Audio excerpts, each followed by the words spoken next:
Hello friends, எல்லாருக்கும் வணக்கம். நான் உங்கள் டேவிட் அன்பு. இன்றைக்கி நாம் இந்த வீடியோவில் மாடல்ஸில் வரக்கூடிய அந்த கேன் அப்படிங்கிற வார்த்தைக்கு நம்ம வழக்கமாக வச்சுருக்கிற முடியும் அப்படிங்கிற மீனிங் இல்லாமல் வேறு என்னென்ன மீனிங்கில் அது யூஸ் ஆகும் அப்படிங்கிறத நம்ம பார்க்க போகிறோம். நண்பர்களே, ஒரு வார்த்தை எடுத்துக்கிட்டோம் அப்படின்னா, குறிப்பாக இந்த வேர்பில் ஒரு ஃபிக்ஸ்டு மீனிங் மட்டும் வச்சு நீங்கள் ப்ராக்டிஸ் பண்ணிங்க அப்படின்னா உங்களால் பேச முடியாது. அதற்கு என்னென்ன பாசிபிள் மீனிங்ஸ் எல்லாம் இருக்குது அப்படிங்கிறத அண்டர்ஸ்டாண்ட் பண்ணிக்கிட்டால் மட்டும்தான் இடத்திற்கு சம்பவத்திற்கு ஏற்றாற் போல் என்ன பண்ண முடியும்னா அதை நீங்கள் இம்ப்ளிமெண்ட் பண்ண முடியும். ரைட், இன்றைக்கி நான் உங்களுக்கு கேனோட இன்னொரு இஃபெக்டிவான யூசேஜ் நான் சொல்லிக் கொடுக்குறேன். சரிங்களா? வீடியோவை ஸ்கிப் பண்ணாமல் பாருங்கள், அப்போ தான் உங்களுக்கு புரியும். அண்ட் இதுதான் ஃபஸ்ட் டைம் நம்ம சேனலுக்கு வந்திருக்கீங்கன்னா மறக்காம நம்ம சேனலை சப்ஸ்கிரைப் பண்ணிட்டு பெல் பட்டனை கிளிக் பண்ணி வச்சுக்கோங்க. அப்போ தான் நான் போடுற வீடியோஸ் உங்களுக்கு தொடர்ந்து வந்து சேரும். நம்ம டிலே இல்லாமல் வீடியோக்குள்ளே போயிடலாம். ஃப்ரெண்ட்ஸ், அடுத்த மாதத்துக்கான பேசிக் டு அட்வான்ஸ் கோர்ஸோட அட்மிஷன் ஸ்டார்ட் ஆயிடுச்சு. இதில் ஜாயின் பண்ணணும்னு நினைக்கிறவங்க இப்போ ஸ்ட்ரீம் ஆகிட்டு இருக்க இந்த நம்பருக்கு வாட்ஸ்அப் பண்ணுங்கள், நாங்கள் உங்களுக்கு டீட்டெயில்ஸ் சென்ட் பண்ணுறோம். ஃப்ரெண்ட்ஸ், ரொம்ப முக்கியமான விஷயம், நம்மளோட பிளாட்ஃபார்மில் இங்கிலீஷ் ட்ரெயினருக்கான ரெக்ரூட்மெண்ட் போயிட்டுருக்கு. ஸோ நம்ம பிளாட்ஃபார்மில் இங்கிலீஷ் ட்ரெயினராக ஒர்க் பண்ணணும் அப்படின்னு விருப்பப்படுறவங்க உங்களோட சிவியை இப்போ ஸ்ட்ரீம் ஆகிட்டு இருக்க மெயில் ஐடிக்கு எங்களுக்கு சென்ட் பண்ணுங்கள், நாங்கள் உங்களை காண்டாக்ட் பண்ணுறோம்.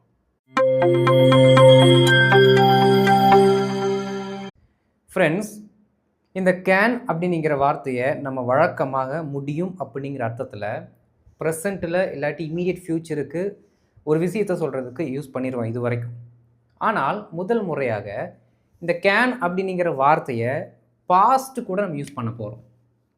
ஓகே, உங்களுக்கு ஷாக்காக இருக்கலாம். கேனுக்கு பாஸ்ட் யூசேஜா? இருக்குது நண்பர்களே. கேனுக்கும் பாஸ்டில் அதுக்கு ஒரு யூசேஜ் இருக்குது, அதை நீங்கள் தெரிஞ்சுக்கணும். சரிங்களா? நல்லா கவனிங்க. இன்றைக்கி நம்ம கேன் அப்படிங்கிற பாசிட்டிவ் வேர்டை பற்றி படிக்க போகிறது இல்லை, மாறாக கேன் அப்படிங்கிற வார்த்தையினுடைய நெகட்டிவ் வேர்டு நாட் அப்படிங்கிறத சேர்த்து நம்ம காண்ட் அப்படிங்கிற வார்த்தை வரும். இந்த காண்ட் அப்படிங்கிற வார்த்தையை வச்சு தான் நம்ம நெகட்டிவ் ஃபார்ம் இன்றைக்கி ஒன்று படிக்க போகிறோம், அதுவும் பாஸ்ட் நெகட்டிவ். சரி, இப்போது நார்மலாகவே இந்த கேன் அப்படிங்கிற வார்த்தையை ஒருத்தரோட திறமையை எபிலிட்டியை ரெஃபர் பண்ணுறதுக்கு தான் நம்ம பேசுவோம். அதே மாதிரி தான் கடந்த காலத்தில் ஒருத்தரால் ஒரு ஆக்ஷனை செஞ்சுருக்கவே முடியாது, பாசிபிளே கிடையாது. அந்த ஆக்ஷனை அவர் செஞ்சுருக்கவே முடியாது. நல்லா கவனிக்கணுங்க, செய்திருக்கவே முடியாது. அவரெல்லாம் அந்த ஆக்ஷனை செஞ்சுருக்க முடியாதுங்க, அவரெல்லாம் அந்த எக்ஸாம் பாஸ் பண்ணியிருக்கவே முடியாது, போய் சொல்லிட்டு இருக்கிறான். இப்படியெல்லாம் கடந்த காலத்தில் ஒருவர் ஒரு ஆக்ஷனை செஞ்சுருக்க வாய்ப்பே இல்லை அப்படின்னு நம்ம சொல்லுவோம்ல, அந்த அர்த்தத்தில் இதை நம்ம பயன்படுத்த போகிறோம். ஆனால் வெறும் காண்ட்டை வச்சு யூஸ் பண்ண முடியாது. இந்த காண்ட் அப்படிங்கிற வார்த்தைக்கு அடுத்து ஹாவ் அண்ட் V3 ஆல்ரெடி நம்ம எப்படி சொல்கிறோங்க, யூஸ்வலாகவே குட் ஹாவ் அப்படிங்கிற வார்த்தையும் குட்ன்ட் ஹாவ் அப்படிங்கிற வார்த்தையும் நம்ம படித்து வச்சுருக்கோம். அதுக்கு நமக்கு மீனிங் தெரியும், because we have posted a couple of videos. நீங்களும் அதெல்லாம் என்ன பண்ணிட்டீங்க அப்படின்னா படிச்சிட்டிங்க. எது குட் ஹாவுக்கு, மஸ்ட் ஹாவுக்கு, ஷுட் ஹாவ், அதெல்லாம் நமக்கு ரொம்ப ஈஸி தெரியும். காண்ட் ஹாவ் அப்படிங்கிற வார்த்தையை நம்ம படிக்கலைங்க இது வரைக்கும்.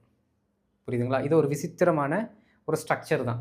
பார்க்குறதுக்கு ப்ரெசண்ட் மாதிரி இருந்தாலும் அது அதனுடைய சென்ஸை பாஸ்டில் வச்சுருக்கு. சரி பாருங்கள், இப்படி சொன்னோம் அப்படின்னா வாய்ப்பே இல்லை. வாய்ப்பே இல்லை. எதற்கு வாய்ப்பில்லை? ஏதோ ஒரு ஆக்ஷனை செய்ய வாய்ப்பில்லை. நம்ம தமிழ் டிரான்ஸ்லேஷனில் அந்த ப்ராக்டிக்கல் தமிழில் சொல்லும் பொழுது இப்படி இது சொல்லுவோம் பாருங்கள், செய்திருக்க முடியாது. ஓகே, அவர் வந்து அந்த ப்ராஜெக்டை கம்ப்ளீட் பண்ணிட்டார் அப்படின்னு நம்மகிட்ட சொல்கிறாங்கன்னு வச்சுக்கோங்க. நம்ம சொல்கிறோம் அவர் அதை பண்ணியிருக்கவே முடியாதுங்க, ஏன்னா நாள் முழுக்க எங்கூட தான் சும்மா அரட்டை அடிச்சிட்டு இருந்தார், அவர் அதை பண்ணியிருக்க வாய்ப்பே இல்லை, அவரால் அதை பண்ணியிருக்கவே முடியாது இப்படின்னு சொல்கிறதுக்கு தான் இந்த ஸ்ட்ரக்சர் நம்ம யூஸ் பண்ணுறோம். அப்போ வழக்கம் போல் ஒரு சப்ஜெக்ட், ஒரு காண்ட் ஹாவ் ப்ளஸ் V3. ஏன் V3 வருது? ஹேவ் வந்திருக்கனால V3 வருது. இந்த ஹேவ் வரல அப்படின்னா V3 போடக்கூடாது, ஏன்னா கேனுக்கு அடுத்து V1 தான் போடணும். இடையில ஹேவ் வந்தனால V3 போட்டிருக்கோம். புரியுதுங்களா? அப்போது இந்த மாதிரி வரக்கூடிய ஸ்ட்ரக்சரை வச்சு ஒரு சில எக்ஸாம்பிள்ஸ் பார்த்தோம்னா புரிஞ்சிடும். And can have, could have, can't have, இந்த வார்த்தைகளுக்கெல்லாம் கரெக்டாக நீங்கள் டிஃப்ரென்ஸ் தெரிஞ்சு ப்ராக்டிஸ் பண்ணணும். புரியுதுங்களா நண்பர்களே? ரைட், இப்போ நம்ம டிலே இல்லாமல் என்ன பண்ணிடலாம்னா டேரெக்டாக எக்ஸாம்பிள்ஸ் போயிடலாம், அப்போ தான் நல்லா புரியும் இந்த ஸ்ட்ரக்சர். ஓகே, போயிடலாம் எக்ஸாம்பிள்ஸ்குள்ள.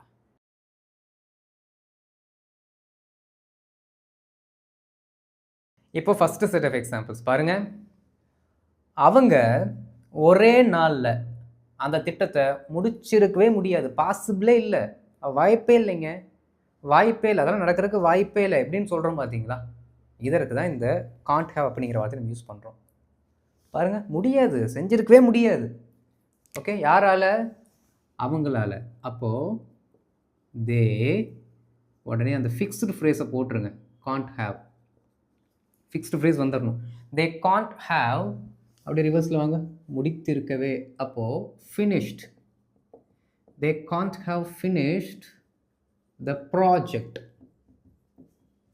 தே Gantt have finished the project ஒரே நாளில், அப்படின்னா இன் ஒன் டேன்னு போட்டால் போதும், வேலை முடிஞ்சு. தே Gantt have finished the project in one day, they Gantt have finished the project in one day.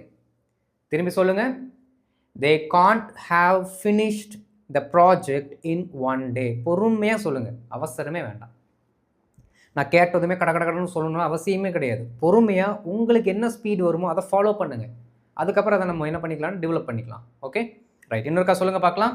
They Gantt have finished the project in one day. Right, அடுத்து பாருங்கள். என் மேலாளர் அந்த மின்னஞ்சலை அனுப்பியிருக்க முடியாது. என்னோட மேனேஜர் அதை அனுப்பியிருக்க வாய்ப்பே இல்லை, அவரால் அனுப்பியிருக்கவே முடியாது. ஏன்னா இது அவர் அனுப்புன மாதிரி இல்லை. ரொம்ப சிம்பிள் பாருங்களேன். என் மேலாளர் அப்படின்னா my manager, my manager fixed phrase can't have என்ன பண்ணியிருக்க முடியாது, சென்ட் பண்ணியிருக்க முடியாது. அதோட V3 சொன்னீங்க அப்படின்னா சென்ட்.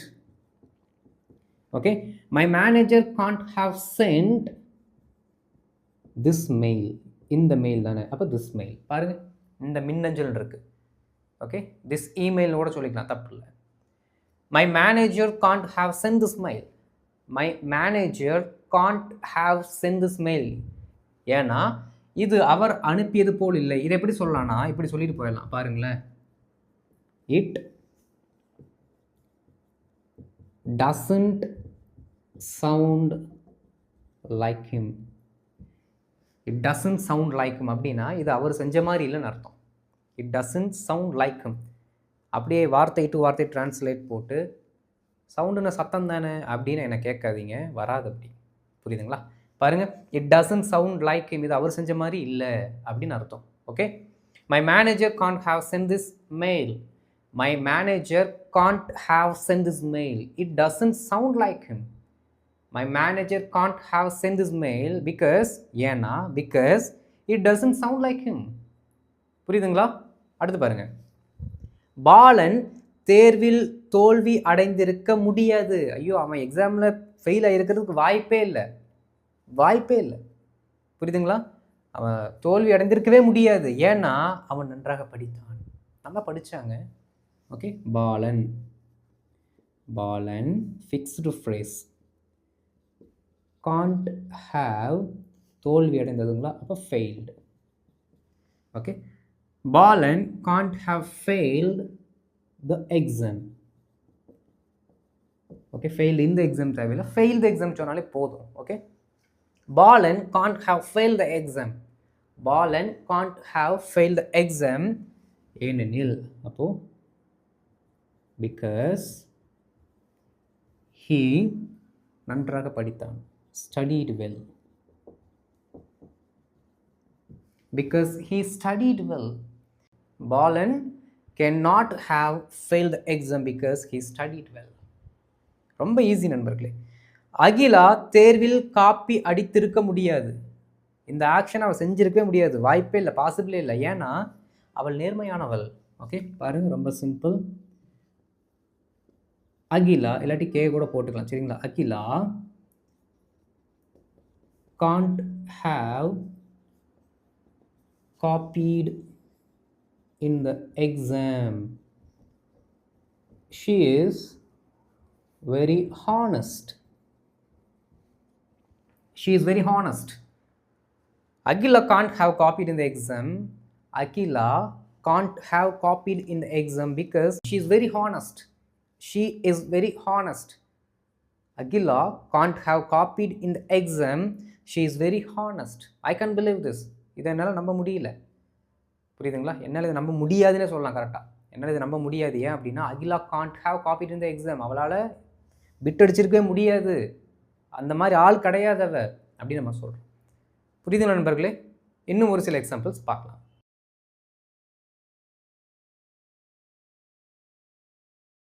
இப்போ அடுத்த செட் ஆஃப் எக்ஸாம்பிள்ஸ் நண்பர்களே, டக்குன்னு இதுக்கு என்ன ஆன்சர்ஸ் வரும் அப்படின்னு நம்ம ஃபில் பண்ணிடலாம். அந்த பர்டிகுலர் ஸ்ட்ரக்சரை போடுறோம், அதுக்கப்புறம் V3 போடுறோம், வேலையை முடிக்கிறோம். சரிங்களா? வாங்க. என் தம்பி என் ஃபோனை எடுத்திருக்க வாய்ப்பே இல்லை. அது எடுத்திருக்கவே முடியாதுங்க. ஏன்னா அவன் ஊரில் இல்லை, வீட்டில் இல்லை அப்படின்னு நம்ம சொல்கிறோன்னு வச்சுக்கோங்களேன். பாருங்கள், மை பிரதர், இன்னும் கரெக்டாக சொல்லணும் அப்படின்னா மை யங்கர் பிரதர்னு சொல்லிடணும். Okay, my brother can't have taken my phone. Simple. My brother can't have taken my phone. My brother can't have taken my phone because he was not there. He wasn't there சொல்லலாம். சரிங்களா? ஏன்னா அங்கே இல்லை. My brother can't have taken my phone. ரயில் ஏற்கனவே வந்திருக்கவே முடியாது. நாங்கள் பல நேரமாக நின்றுட்டுருக்கோம், ரயிலில் ஏற்கனவே வந்திருக்கவே முடியாது. டைம் வந்து 10 மணி தான் போட்டிருக்கு. மணி இப்போ எவ்வளோ ஆகுது? 9:45 தான் ஆகுது. ட்ரெயின் வந்திருக்கவே முடியாது, வந்திருக்க வாய்ப்பே இல்லை. Okay, the train can't have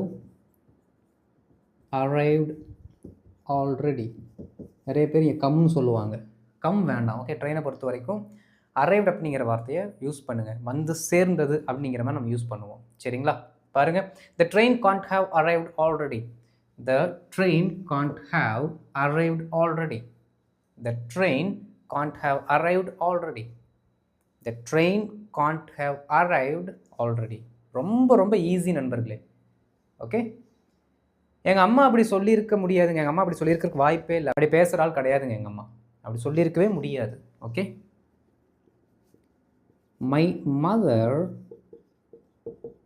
can't have said like that. முடிஞ்சு போச்சு. Simple. my mother can't have said like that. my mother can't have said like that. எங்கள் அம்மா அப்படி சொல்லியிருக்க வாய்ப்பே இல்லை. எங்கள் அம்மா அப்படி சொல்லியிருக்க முடியாது. ஓகே, ரெண்டு ஒரே அர்த்தம் தான். வாய்ப்பே இல்லை, செஞ்சிருக்கவே முடியாது, ரெண்டு ஒரே அர்த்தம் தான். my mother can't have said like that. my mother can't have said like that. அவன் இவ்வளவு சீக்கிரம் கோயம்புத்தூரை அடைஞ்சிருக்கவே முடியாது, வாய்ப்பே இல்லை. அது எப்படி சென்னையிலேருந்து கோயம்புத்தூருக்கு 2 மணி நேரத்தில் போக முடியும்? இவ்வளோ சீக்கிரம்லாம் போயிருக்க வாய்ப்பே இல்லை. Okay, he can't have reached Coimbatore இவ்வளவு சீக்கிரமாக. அப்போ ஸோ குவிக்லின்னு போட்டாலே போதும், மீனிங் வந்துடும். Okay, he can't have reached Coimbatore so quickly. he can't have reached Coimbatore so quickly. இவ்வளோ சீக்கிரமாலாம் ரீச் ஆகிருக்க வாய்ப்பே கிடையாது, வாய்ப்பே இல்லை, செஞ்சிருக்கவே முடியாதுங்க. எப்போது கடந்த காலத்தில் ஒரு ஆக்ஷன் அப்படி நடந்திருக்க வாய்ப்பே இல்லைன்னு நம்ம சொல்கிறோம். எல்லாமே பாஸ்ட்டு தான், அதை மறந்துடக்கூடாது. சரிங்களா? பாருங்கள், he can't have reached Coimbatore so quickly. he can't have reached Coimbatore so quickly. அந்த குழந்தை தானாகவே, அந்த குழந்தையாகவே, புரியுதுங்களா? அந்த குழந்தையே கதவை திறந்திருக்க முடியாது. the child, okay, can't have opened the door. கதவை திறந்திருக்க முடியாது, தானாகவே அப்படிங்கிறதுனால குழந்தைக்கு பை இட் செல்ஃப் அப்படின்னு சொல்லணும். ஓகே, குழந்தைக்கு இட் செல்ஃப் அப்படிங்கிற வார்த்தையை நம்ம யூஸ் பண்ணுவோம், அதை அப்படியே போட்டுக்கலாம். பை இட் செல்ஃப் அப்படின்னா அந்த குழந்தையாகவே, அந்த குழந்தையே, குழந்தை தானாகவே அப்படிங்கிற மாதிரி மீனிங்கில் வரும். Okay, the child can't have opened the door by itself. the child can't have opened the door by itself. the child can't have opened the door by itself. இவ்வளோதான் கான்செப்ட். அப்போ கேன் ஹாவுக்கு ஒரு மீனிங் இருக்குது, good ஹாவுக்கு ஒரு meaning இருக்குது, can't ஹாவுக்கு ஒரு meaning இருக்குது. புரியுதுங்களா? நம்ம கேன் ஹாவ் அப்படிங்கிற வார்த்தை கூட யூஸ் பண்ணுறது இல்லைங்க அதிகமாக, அது நேச்சுரல் இங்கிலீஷில் இல்லை. ஆனால் கான்ட் ஹாவ் அப்படிங்கிறது ரொம்ப நேச்சுரலான இங்கிலீஷ், நேச்சுரலான சென்டென்ஸ் ஸ்ட்ரக்சர். பாருங்கள், அதிகமாக நாம் இதெல்லாம் தமிழில் யூஸ் பண்ணக்கூடிய சென்டென்சஸ் இந்த ஸ்ட்ரக்சர் தெரியாதனால சம்டைம்ஸ் என்ன பண்ணிடுவோம் அப்படின்னா நம்ம திணறிடுவோம். இதுக்கப்புறம் என்ன பண்ணக்கூடாது, நீங்கள் இந்த மாதிரி சென்டென்சஸ் சொல்கிறதுக்கு யோசிக்கவே கூடாது, டக்கு டக்கு டக்குன்னு சொல்லிடுங்க. புரிஞ்சுங்களா? இந்த மாதிரி நிறைய எக்ஸாம்பிள்ஸ் எடுத்து ப்ராக்டிஸ் பண்ணுங்கள். அப்போ தான் நல்லா உங்களுக்கு இன்னும் அண்டர்ஸ்டாண்டிங் ஆகும். இன்னும் ஃப்ரீக்வெண்ட்டாக யூஸ் பண்ண ரொம்ப அப்படியே ஃப்ளூவெண்ட்டாக உங்களுக்கு இந்த சென்டென்ஸ் எல்லாம் வரும். சரிங்களா? நல்லா ப்ராக்டிஸ் பண்ணுங்கள்.